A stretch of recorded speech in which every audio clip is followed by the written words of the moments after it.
Clearly, people are going to be watching your match as Yeah. well, but beyond every other thing. But how do you separate your match from everything else to make yours Different. that's going to be different? And by on Tuesday, everybody's going to be like, "Oh, Charlotte's match was the best."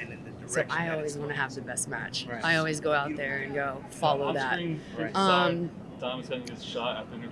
I think for me and my matches, I love getting into that deep emotion, and I think my character was injured, missed WrestleMania last year, and has this, talent coming up that's saying, I'm going to replace you. Well, never in history have you heard HBK saying he's going to replace Triple H, or Kurt Angle saying he's going to replace, Undertaker, or all the greats. It's just like they were great for so many different things. So I think Charlotte might have a chip on her shoulder. Right. And I don't know. It's WrestleMania. It's my domain. To me, it's the Super Bowl. It's the most important show of the year, and I go all out. So win or lose, I hope it's another match that adds to the, career that I've had. So grateful for. And finally, there's so much emotion that's been built between this rivalry Yeah. and things that have been edited out, Yeah. things that have been said.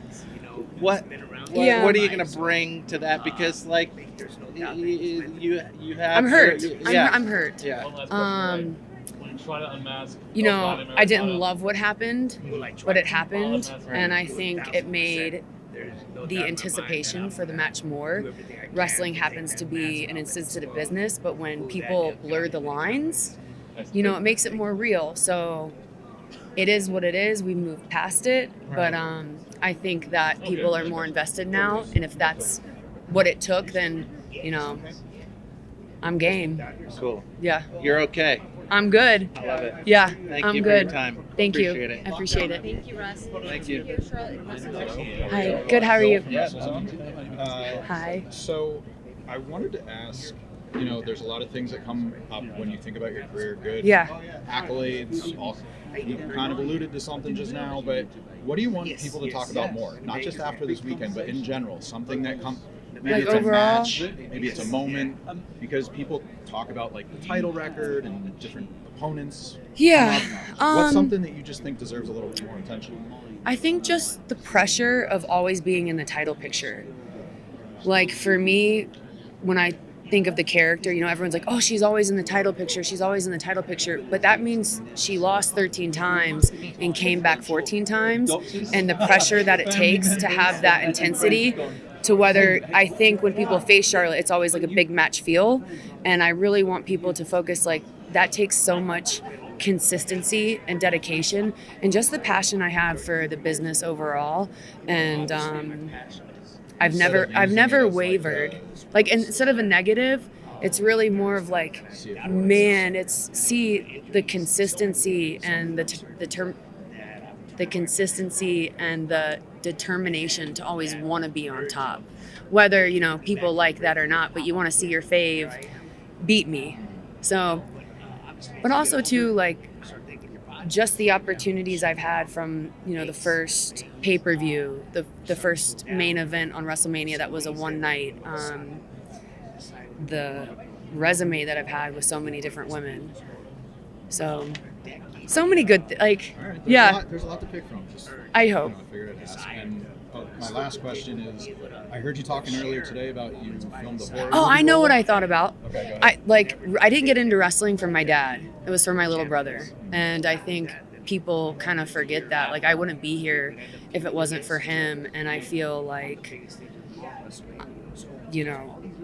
the pressures of being my dad's daughter and not his son, people don't really realize, it's a mixed blessing with a massive chip on my shoulder, but also having that opportunity to be Flair's kid. It's just so many different facets.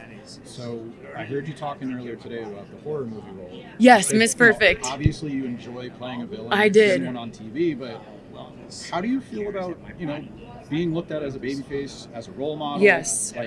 I know I have young daughters at home, and they're like, "Oh, the Queen's on TV," and stuff like that. Thank you. How do you feel about having that sort of generation see you in that role versus what you've kind of traditionally played on TV as being positioned as like a bad guy. So I spoke about this earlier at a Fanatics Live, how before I got injured, I was like really in a groove being a good guy and like really enjoyed it, was really getting that good guy reaction on live events. And it was like the first time in my career that I felt like comfortable as a good guy. Like I just went with it. I loved it. I was digging it.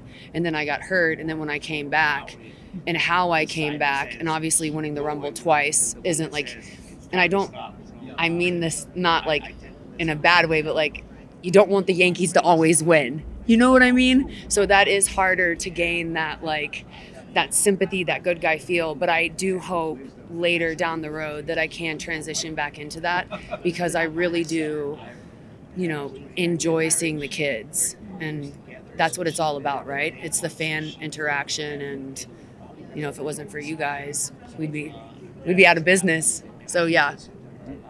Thank Go you. Yankees. Yeah, go Yankees. I don't know. To me, How like the dare you, Yankees Charlotte. How are. dare you? They're universal though. I could say like Alabama. Fair but, enough. Well, works too. But they don't know people. I hear Yankees you. are universal. No, Universally. I'm just kidding. I'm kidding.